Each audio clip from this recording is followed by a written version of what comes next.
Stay hungry, stay foolish.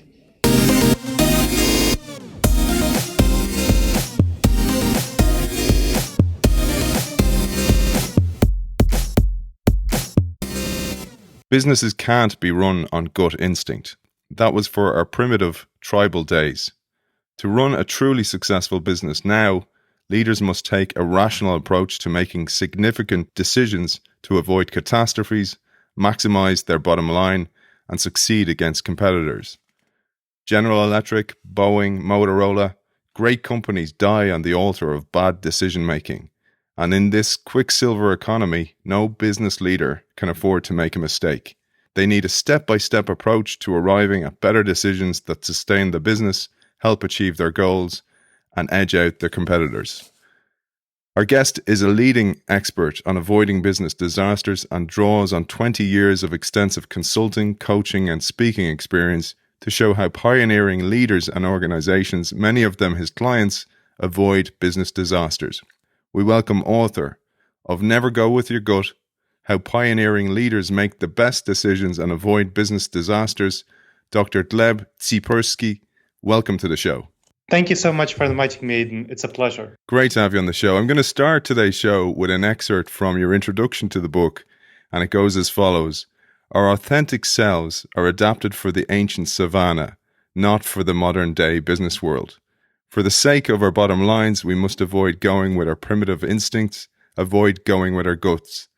Now, this is something that's very relevant in peace times, but in times of war like we're in at the moment with the COVID pandemic, fear is added to the mix. Understanding and knowing our human frailties is a huge advantage, Gleb. It really is. And so here we have to understand what our gut is adapted for.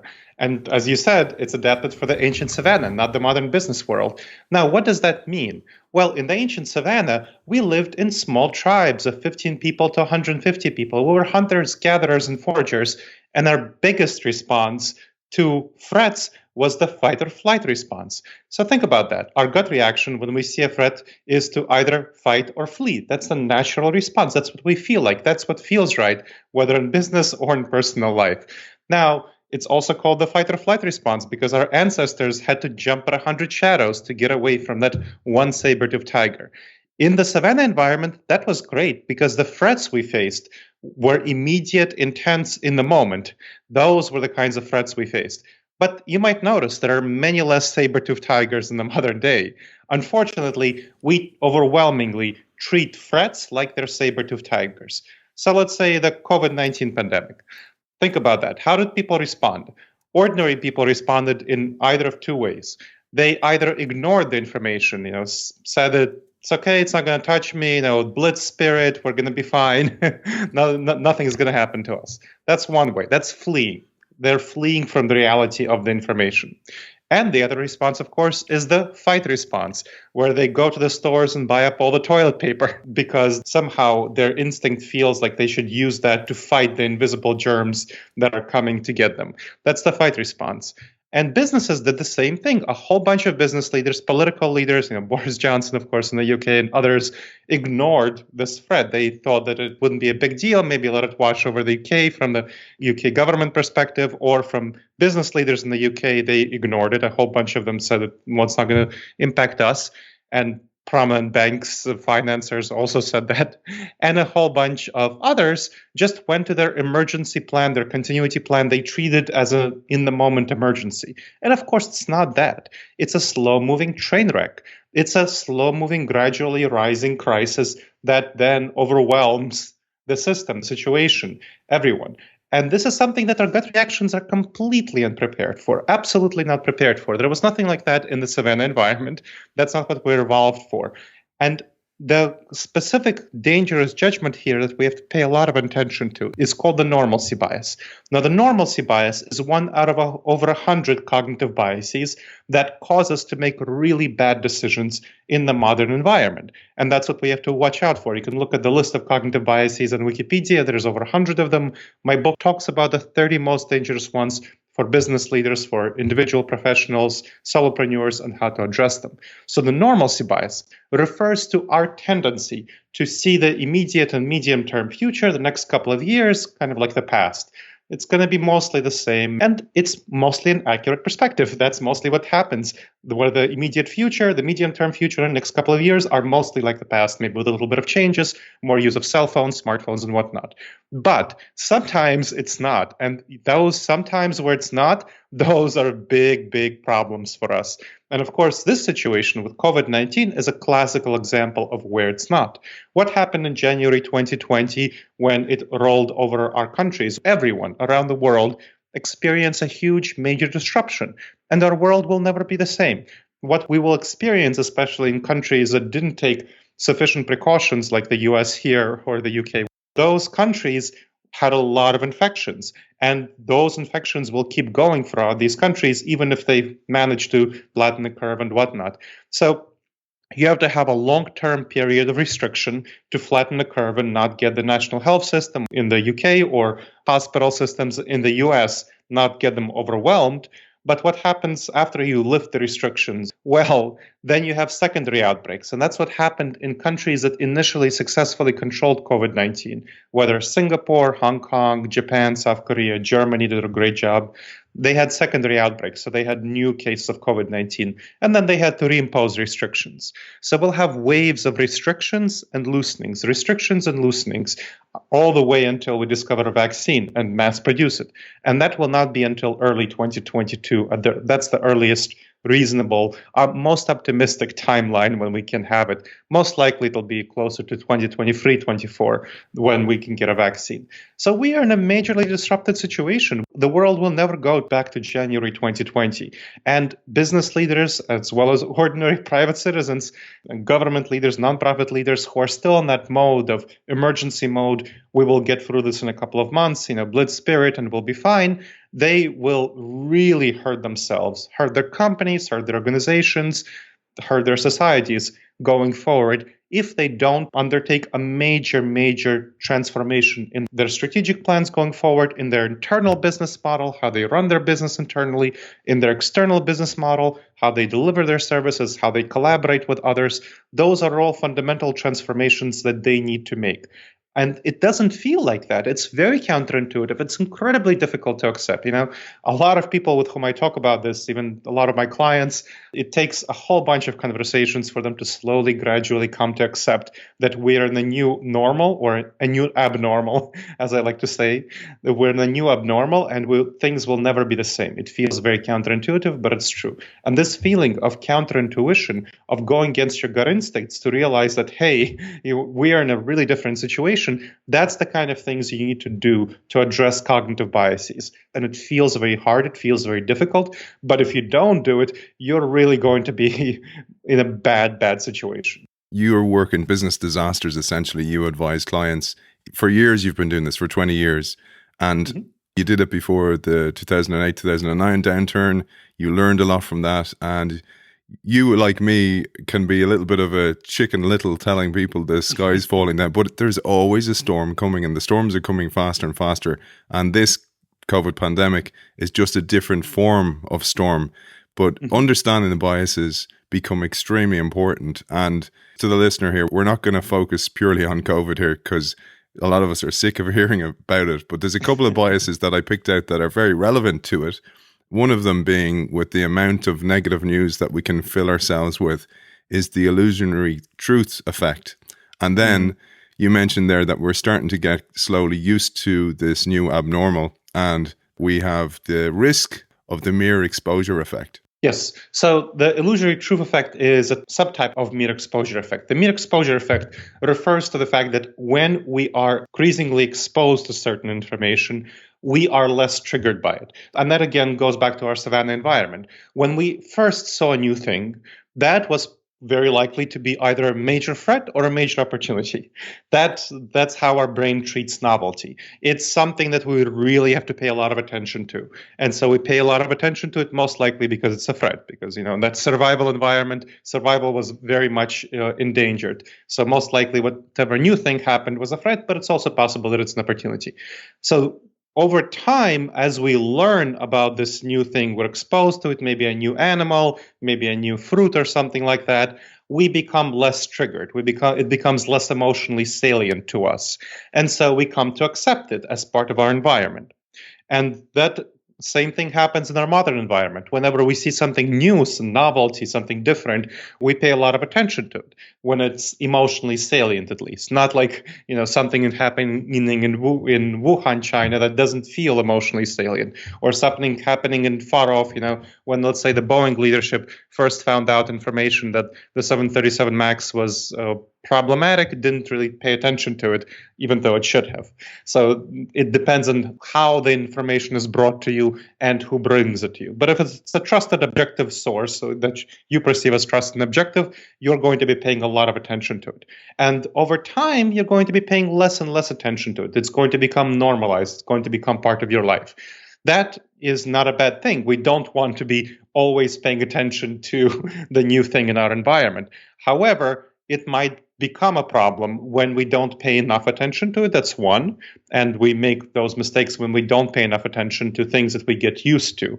That's one. Now, the illusory truth effect is a subtype of this that really hurts us. So the illusory truth effect refers to the fact that whenever something is repeated, whenever you're re-exposed to information, you come to accept it more. So again, whenever you hear a new piece of information and then you hear it again and again, you come to accept it as more truthful, more real than it is. You see, right now I just did this thing.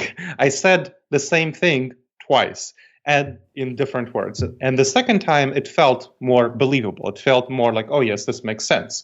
That's because you're exposed to this information for a second time and it feels less novel. It feels less challenging. It feels like less something you should pay attention to. It's just something that goes under the spectrum. It's like, oh, okay, yes, this is true. Whenever you're paying attention to a source of information, if you have the information source makes a claim, then the first time you're like more skeptical about it. You say, oh, wow, is this really true? And then this person or this news source keeps saying the same thing. And especially if it doesn't get challenged by other news sources, by other authorities, it begins to feel like, yes, this is true. This is absolutely the same thing. This is absolutely the case. Whatever it's a lot of people, for example, came to believe that the NHS would get 350 million a week if Brexit happened. Of course, we see that's not happening in the UK, and there are many, many other examples where these sorts of things aren't happening. But people come to believe this. People come to believe things that are false, and that's the illusory truth effect that we have to really watch out for.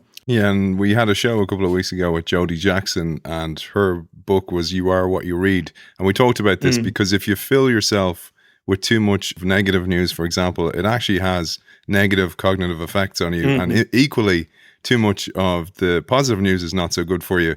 And this leads us nicely to the idea of confirmation bias. Confirmation bias refers to us looking for information that confirms our beliefs and ignoring information that doesn't. So let's say you are wondering about the COVID-19. Let's just go with that since that's an example we used before. And if you look for information on Google and you put into Google, is COVID-19 just like the flu? Now, what kind of questions, what kind of answers will you tend to get to that question? You will tend to get questions, you will tend to get answers showing that, yes, it is just like the flu because of the way you frame the question. If you ask the question, how is COVID-19 not like the common flu? You would get results that show you that it's not like the common flu. So those are examples of how you would use it in everyday life. That's really problematic. Now, the same thing happens in companies and professional settings. We'll go back to Boeing since we used that as an example. So Boeing, what it looked for, the leadership ignored information that the 737 MAX was not safe, that was coming out from inside the company. They had a lot of sources telling the leadership, telling their supervisors, and going directly to the Boeing top-level leadership, telling them that it's not safe. I mean, you had internal emails, and I'm quoting directly here, that came out in January 2020, saying that this is a plane created by monkeys supervised by clowns. This is not a phrase you want to hear about your airplane, but the Boeing leadership ignored it. It ignored this information because it felt that this plane was safe. There's no problem with it. It's not an issue. Partly it fell into a variant of the normalcy bias. And here's where the normalcy bias was applicable to Boeing.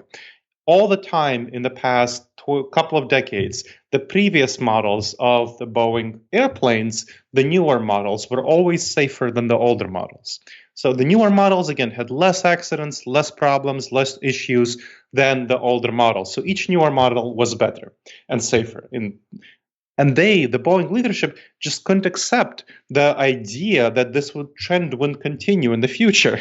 So again, this is a form of normalcy bias, where we think that the future will be like the past, and we are constitutionally incapable of feeling like the future will be different, and we're coming to accept it. So the Boeing leadership really, you had the confirmation bias going on, and you combined with the normalcy bias, and that led Boeing to quickly produce the 737 MAX when they should have taken, a few more months to test out all the flaws and issues. And they cut a lot of corners when they were going through the approval process, pressuring the FAA, the Federal Aviation Authority in the US, to approve it, going through back channels to get approvals, because they thought that, hey, this is just formality, bureaucratic formality. We need to get this plane out there, compete with Airbus. And they were ignoring all the information. The plane was not nearly as safe as they would have liked it to be. So this is an example of confirmation bias happening and really causing a great deal of damage for a major prominent global company. Let's stay on a couple of these biases for the moment, because they also relate to innovation or collaboration within organizations.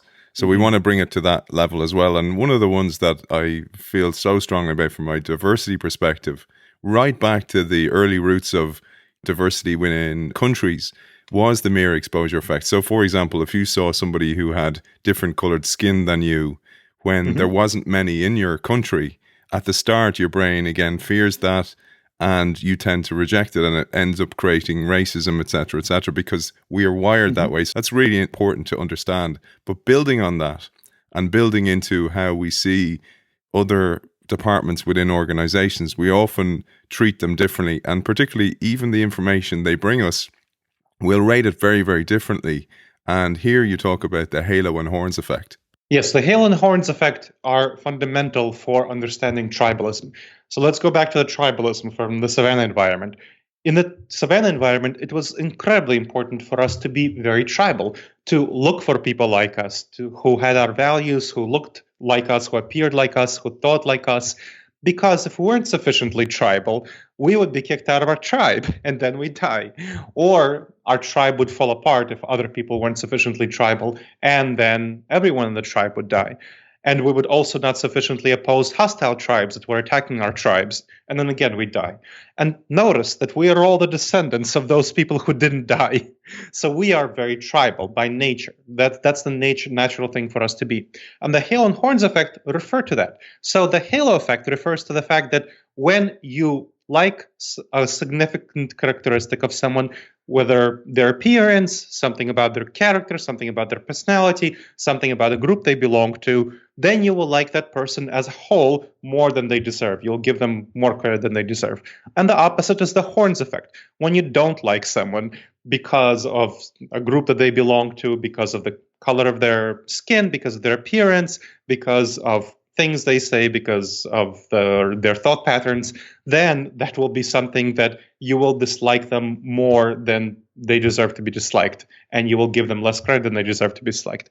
And this is very common in organizations. So I'll give you an example. I was working with a house, with a real estate management company. And this real estate management company works with communities, and which outsource, so the community is outsourced to this company, things like landscaping, things like financial management. So the volunteer board of a community, of a group of group of apartment houses, just gives those services to this real estate management company. But it was expanding quickly, and it had a central department, so which took care of everything from IT to accounting to security, all those central operations, strategy, and local departments in various regions, which took care of direct client sales and client services. And so there was one group, and they had a lot of tensions with each other, unfortunately, which showed the halo and horns effect. And there was one example where the local sales person was the regional manager of a regional department was going to this pretty large client, which was over $100,000 a year, so something like 80,000 pounds a year. And it was the client wanted something different to appear differently on their financial statements, so for their accounting statements. And so the regional manager went to the accounting department at the center and said, hey, can you please make this change so that it appears differently to them? Well, the accounting managers at the center said, hey, no way, this is not our policy. We only follow our policies. We're not going to change the appearance of that. And then they started emailing each other, and the emails got increasingly nasty. They started using caps lock, criticizing each other. They started CCing the CEO. Eventually, the CEO had to get involved, and he told me later that people were acting like psychopaths on email. And I'm directly quoting here, psychopaths on email. Now, you never want the CEO to be saying that about yourself, about you. But that's what the CEO thought of their behavior. And that comes from the halo and horns effect, where each department, so people on each regional level, had a halo effect toward others in that regional level. So the sales staff, the customer service staff, they felt a sense of unity, a sense of teamwork, a sense of collaboration. We work together. We are the people who do the real thing. We focus on the client and the customer, and that's the main thing. Whereas the people in the center also had a sense of unity and teamwork around them, where they felt we focus on accounting, we focus on maintaining financial standards, we focus on policies, and they felt that they were doing the right thing. And of course, then they had horns effects toward each other. They felt that the other team, the one who was the accounting team at the center felt that the client-focusing team in the regions were doing the wrong thing because they were focusing on the clients over the accounting standards, policies, and the people in the regions felt that the center was doing the wrong thing because the center was focusing on policies over client needs. And so they had horns effects toward each other. And this is supremely common in companies where departments have a halo effect toward other people within that department. People feel a halo effect, sense of unity, teamwork, and a horns effect toward other departments. This is a huge problem in companies, happens all the time. We talk about the positive benefits of teamwork. The teamwork is all great, it's wonderful, but unfortunately, teamwork is not nearly as great as you might think it is when teamwork causes people in one department to fight people in the other department, because that's part of teams, right? You root for your local team, Manchester United versus Liverpool, that's creating sense of teamwork, collaboration of all the Manchester United fans versus all the Liverpool fans. That happens in companies surprisingly often. So we had to do a lot of training around addressing this issue, around highlighting that this is a halo and horns effect issue, this is a tribalism issue, and this harms the company overall when you have these sorts of conflicts. And you need to address these conflicts specifically. So you need to bring them out to the top and show them that, hey, it's a natural thing to feel halo effect toward people in your department and horns effect toward people in other departments. That doesn't mean it's the right thing for the company or it fairly reflects the value of each department. There's a lot of benefit to being client-oriented. There's a lot of benefit to orienting toward protecting policies, having good policies. And you need to balance that, and you need to value each type of activity. So eventually, we're able to get them to play nicely together and focus on mutual respect as a critical part of company culture. But that took a lot of work on company culture and training and revision of this problem. Yeah, and this is related to so much to innovation. And I know you work with innovation and bringing new information to companies. That is absolutely key, because new information equals new connections in the brain and new ideas and ultimately innovation, or even if it is incremental innovation. But one of the biases that often holds businesses back is, for example, if that information comes from another department, for example. One of the biases that can hold us back is shooting the messenger, or the mum effect. So there are a couple of biases relating to information coming from different departments. One, of course, is the shooting the messenger, or the mum effect. That refers to not bringing negative information up the chain of command. And that happens surprisingly often. So you'll see a lot of companies, especially larger companies, brought down by this question, where people on the lower levels don't bring information up to their supervisor, or the supervisor doesn't bring information to the top level C-suite leadership. That happens very often, and this is a big problem for companies. It's a natural, intuitive thing to do. It's something that happens very intuitively because of this shoot the messenger effect, where we tend to associate negative information with the person who brought it. It's a natural thing. Somebody told you, somebody's giving you some negative information, even if it's constructive critical feedback, it's going to cause you intuitively, naturally, to feel angry and upset about the person who's bringing you this information, even though the person might not be at all at fault in bringing this information. So, of course, it harms collaboration between departments, and especially bringing things up the chain of command when you have that chain of hierarchy, where the person to whom you bring negative information can then fire you or demote you, or it can be a career limiting move. This is why the whistleblowers have so much trouble, of course, with getting protection, because whistleblowers are the essential example of bringing negative information up the chain of command, publicizing it, and so on. And of course, when you bring innovative information is often not pleasant. It's not easy to hear because it goes against people's current existing beliefs. It goes against the confirmation bias. So that is a really big problem. So that's the kind of the mum effect dynamic. I want to make sure to highlight a couple of other related biases around the work between different departments that undermine innovation. One is called the not invented here effect. And the not invented here effect, this is kind of like it sounds, when you have great ideas that are outside the company, outside the department, they tend to be not emphasized nearly sufficiently. They tend to be ignored. They tend to be kind of, oh, it's not invented here, therefore it's bad. There's something that's not it's not ours, it's weird, it doesn't fit our environment, even though it might be the best thing since sliced bread for the department, for the environment, for the company. They will very often ignore it. They will say that, this is not invented here, and therefore this is not something that we should be paying attention to. That's one thing that impedes innovation. The other thing that impedes innovation is called the IKEA effect. Now, the IKEA effect is really interesting. It's when you invent something, you create something, and then you value it more than you should. It's named after, of course, the Swedish furniture store IKEA, where famously, according to extensive studies, when people put furniture together themselves, they value it much more than the actual value of the furniture on the free market. So, you put together a table and somebody that's worth $50. Objectively on the market, that's what people would pay for it. But you wouldn't let go for it. You'll let go of it even if when you sell it, you're not going to sell it for less than $100. So if you're trying to get rid of it, trying to sell it, you're not going to sell it, even though you really should sell it at $50. Now, often the same thing happens with home improvements when people do home improvements.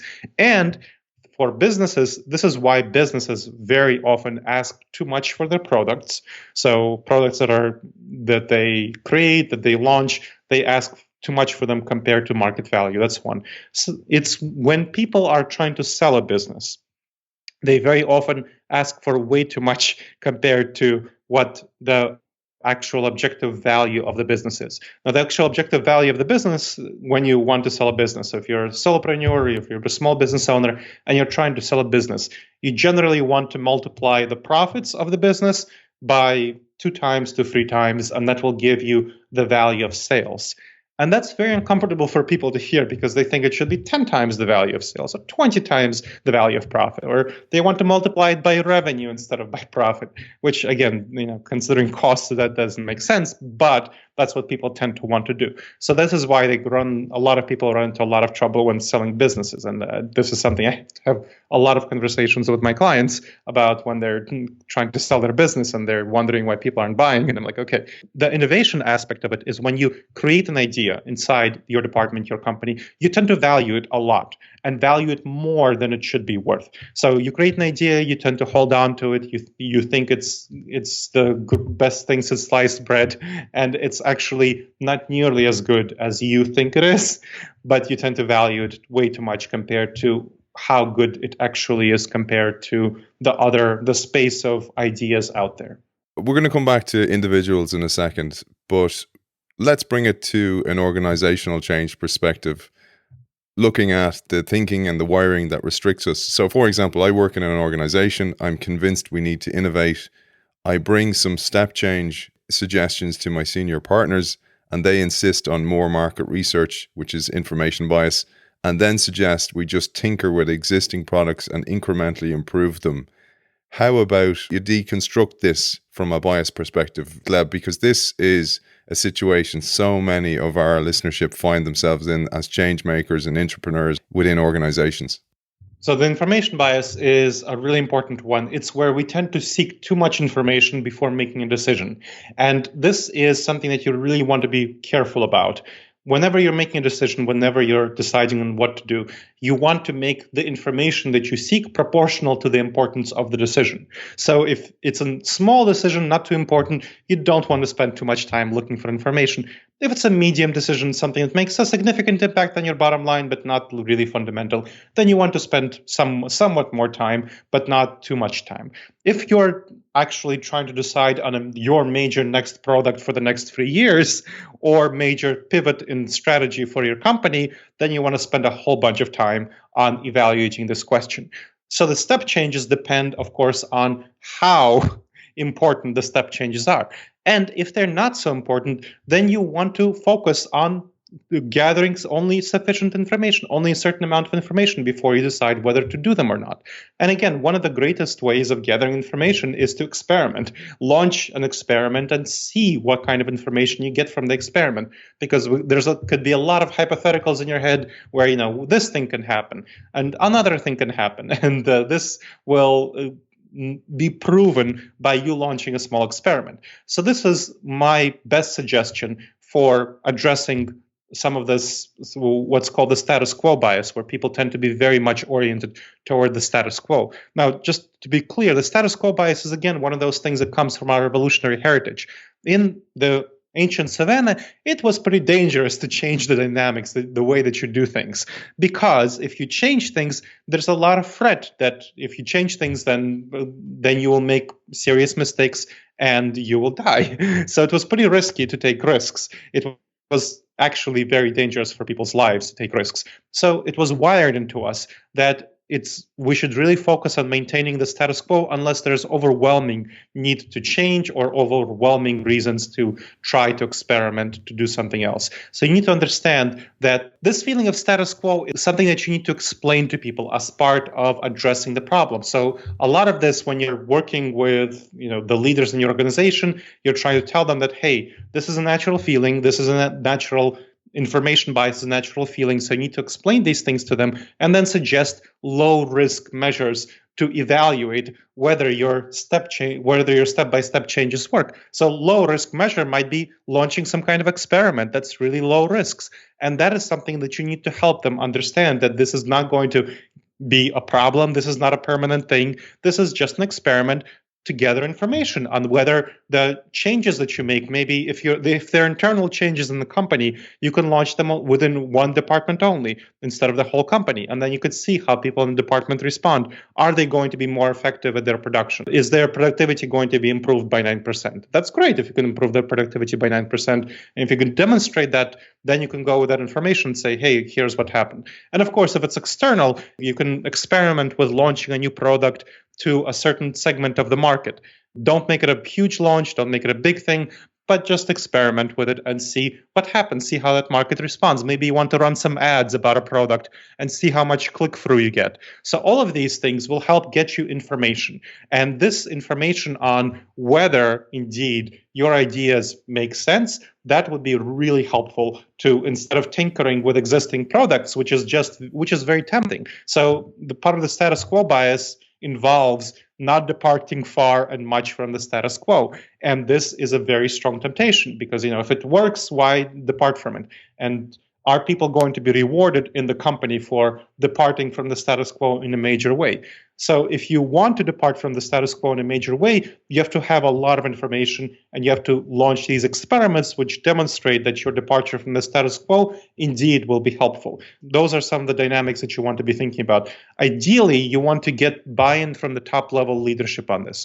So it depends, of course, on the structure of your company and so on. There's some danger in going around your immediate supervisor, but especially if you have the support of your immediate supervisor, often the very top level leadership will be much more supportive for disrupting the status quo because they're looking at the long term.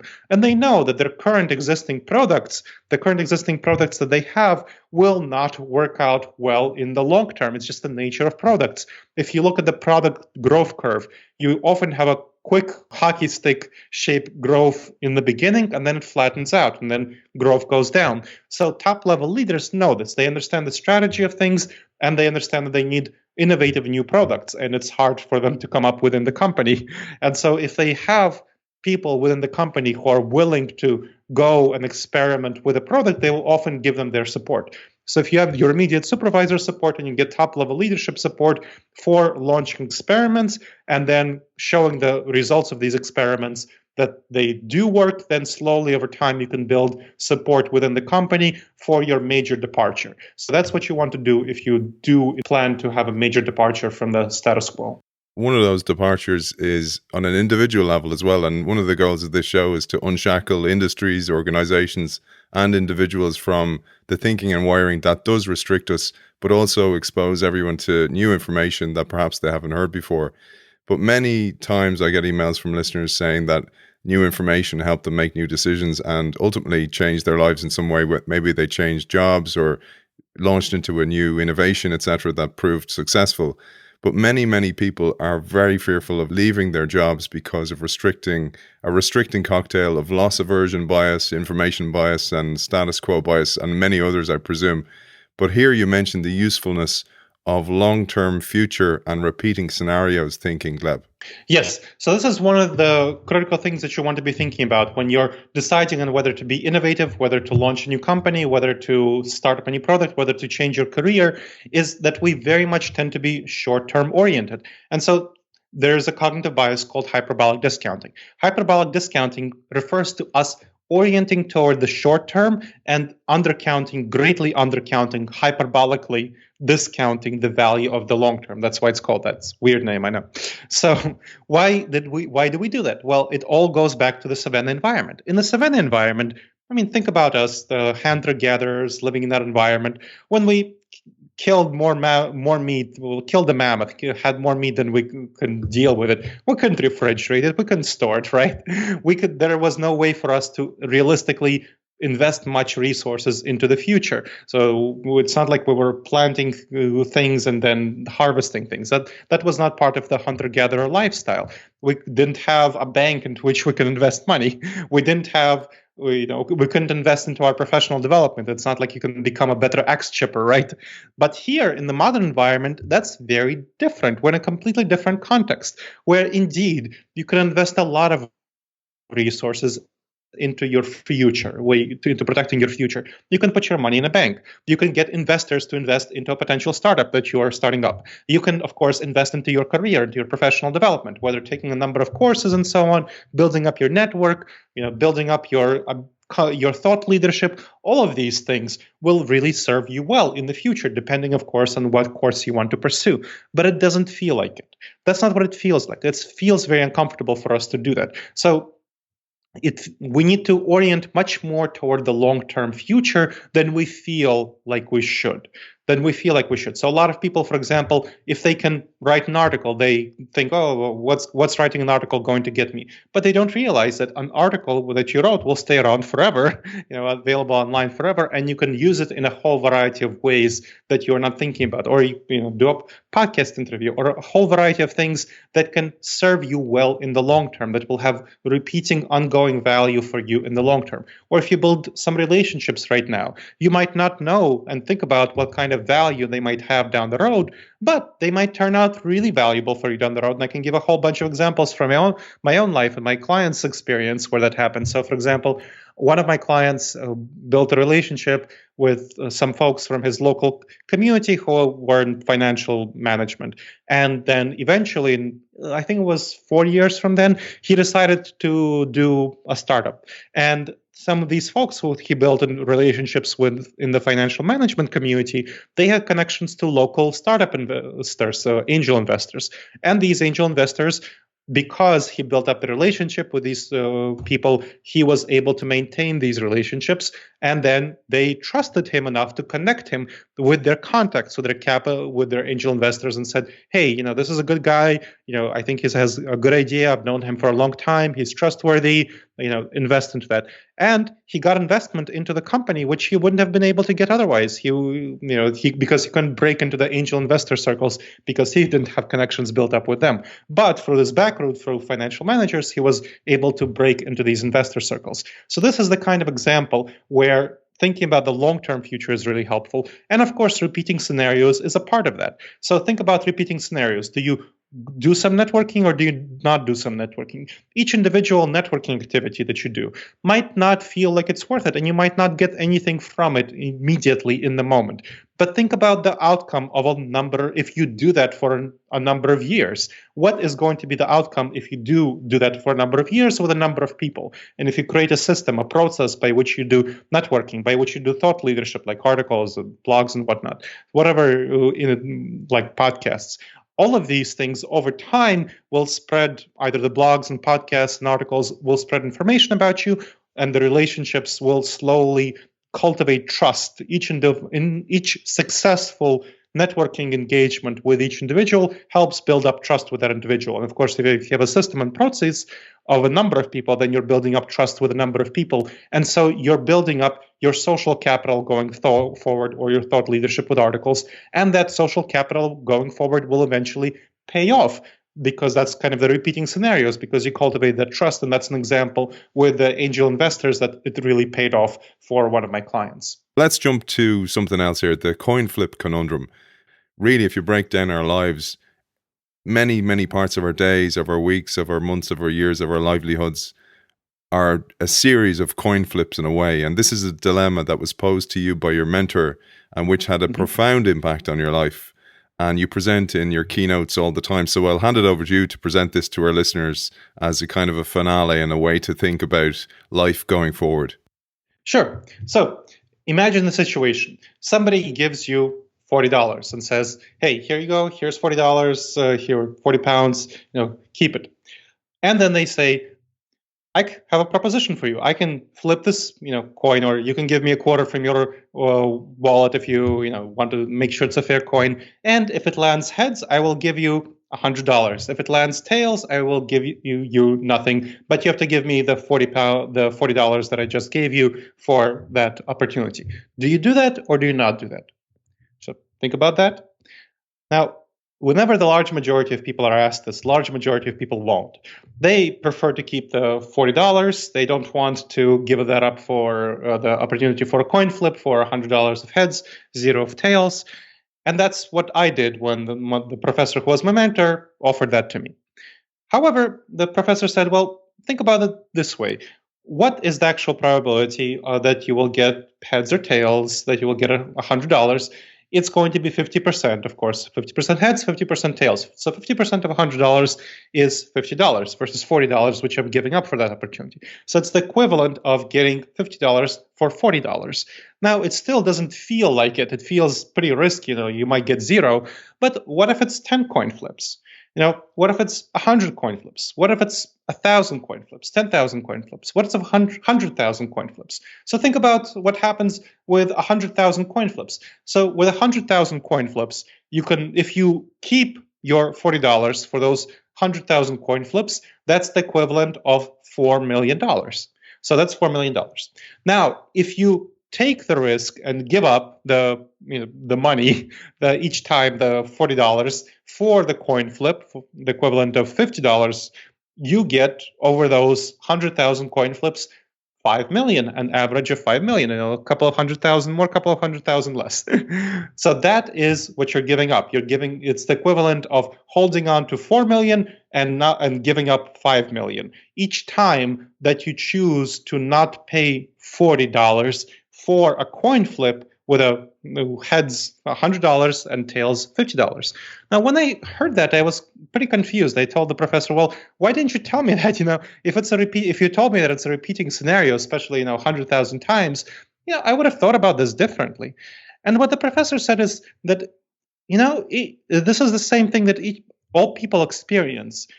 we treat each individual decision in front of us as a one-time decision. That's what it feels like. It feels like a one-time decision, and we don't want to lose. That we are constitutionally built to not want to lose, because in the savannah environment, I think back to that long time ago, it was very risky to bet something. We had very few resources. Each resource was precious, and if we won a whole bunch of resources, I already gave the example of if you took a serious risk to kill a mammoth, and you might be injured or something like that, however likely the likelihood is, and you might die. However, you might also get a mammoth, but then a lot of the meat will go to waste. It will rot because you won't be able to eat the meat. So is it really worth it to pursue a mammoth, take that huge mammoth risk? You probably don't want to do that in that environment. You probably want to pursue something safer. In our current environment, we can actually use that whole mammoth meat, take that risk. About 50% of all startups fail within the first 5 years, about 2/3 of them fail within the first 10 years, and about 3/4 fail within the first 15 years. But if you do succeed, sometimes you can make a lot of money. And of course, you can make the likelihood of success better and higher when you the 75% chance of failing within 15 years if you go about it smartly. But you can make quite a lot of money from risking some of your money and some investor money, right? So that is something that you need to be thinking about. What kind of choices are you making each day? Each time that you're facing a choice in front of you, it feels like you don't want to lose. That's called loss aversion. It's one of the most pernicious cognitive biases that we're facing, one of the most harmful ones, where because we don't want to lose our resources, we don't take risks that we really should take. And our whole life, the professor told me, and what I really learned experience that really blew my mind, is kind of made up of 100,000 coin flips. Each day we're taking a risk. Do we send that email or do we not send that email? Do we ask someone for help or do we not ask someone for help? Do we ask someone out on a date or not ask someone out on a date? All of these sorts of things. So personal life and professional life. Do we ask someone to give a referral to us or not give a referral to us? All of those things, it feels scary, but what are the consequences?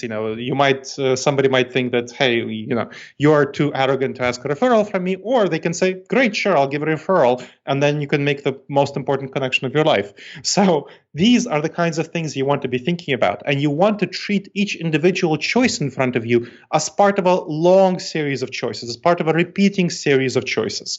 And that's where you can change fundamentally, in a very fundamental, basic way, your thinking, your perceptions, to orient toward the 5 million, not the 4 million, because you want to overcome that gut intuition, not to do the safe choice, and orient toward 5 million. Who wouldn't want 5 million over 4 million over the course of your life, right? In order to get the 5 million, you have to set a policy for yourself in order to make sure that you overcome your gut reactions, which are really going to be damaging for you. I mean, that difference is a 20% difference over your lifetime. Think about 20% of your salary over your lifetime. That's going to be pretty sucky if you don't get 20% of your salary over your lifetime, especially with compounding interest. So you want to orient toward getting 5 million, not 4 million. You want to orient toward making smart risks, and our gut reactions are not oriented toward doing that. Yeah, and the other thing is, it's a trait of innovators and change makers.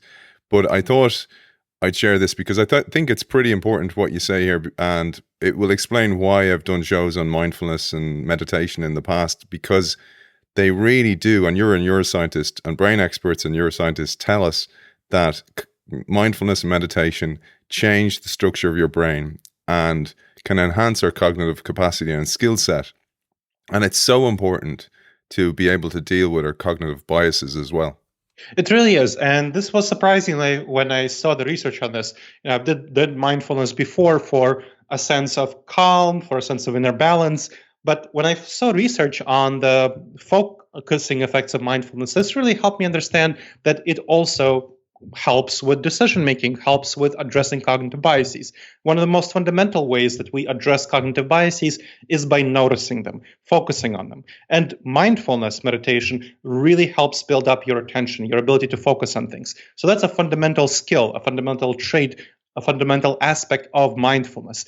And the more you practice mindfulness, the more you build up your focus, your attention. And of course, attention is incredibly important in our current world where there's so many things tugging at our attention. So it's not simply for cognitive biases, but in particular related to cognitive biases, you're much more able to notice all of the cognitive biases that we've been talking about, whether confirmation bias, whether loss aversion, status quo bias, halo and horns effect, all of these things. And by noticing them, that's the first step to overcoming them. And my book, of course, talks about that in much more detail. But the first step to overcoming these problems is by noticing them, and meditation helps you do that. So last thing then, you share 5 questions that we can ask ourselves to avoid decision disasters, whether that be in business or in any aspect of life. I'd love if you shared these 5 questions at a top level, Gleb. So, what important information didn't I yet fully consider is the first question. We have a lot of cognitive biases like the confirmation bias and similar ones that cause us to cherry pick information to go toward whatever choice we already prefer in a certain decision. But what you want to do is look for information that goes against your beliefs. Try to prove that you're wrong. If you can't prove that you're wrong, that's great. You're more likely to be right. But if you can prove that you're wrong, that's also great because then you'll make a better choice. Second, what dangerous judgment errors, cognitive biases didn't I yet address? So which of these cognitive biases didn't you consider yet? It depends, of course, on each decision. When you're dealing with people, the halo and horns effect might be at play. When you're dealing with risk choices, the status quo bias and loss aversion might be at play. So think about each one and as relevant to the decision that you're making. Third, what would a trusted and objective advisor suggest I do? So think about that angel on your shoulder. Think about what you would tell a close friend to do about a decision just like this one. You get about 50% of the benefit of this question just by asking it. And you get the other 50% of the benefit by calling your trusted and objective advisor, or if you're a millennial, texting this person. Fourth, how have I addressed all the ways this could fail? So think about this decision. How have you addressed all the ways that it can go wrong? Imagine that it completely failed. Whatever you're doing, completely and utterly failed. Think about all the reasons why it failed. Why did it go wrong? And then integrate these reasons into your decision implementation plan to prevent it from failure. Finally, question 5, what new information would cause me to revisit this decision?